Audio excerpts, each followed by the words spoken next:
Hello guys, welcome back. In this video I'm going to show you how you can quickly record voice memos on your iPhone. Be sure to watch the video to the very end so you don't make any mistakes, and of course do not forget to like this video and subscribe to my channel. So let's begin, and first open up Settings. Then scroll down for a bit and tap at Control Center.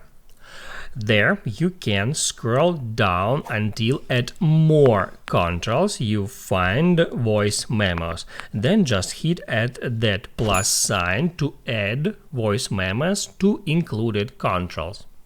If Voice Memos feature was already at included controls, you can just skip this step.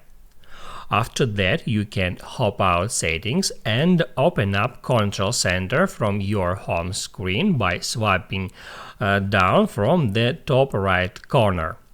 Then you can easily find right here this Voice Memos shortcut.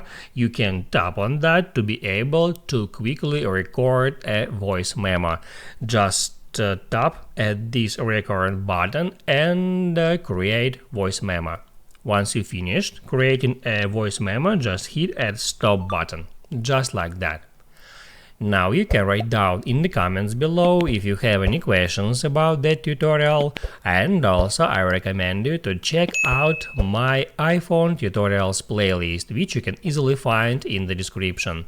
Hit the like button if you liked that video, and see you in the next one.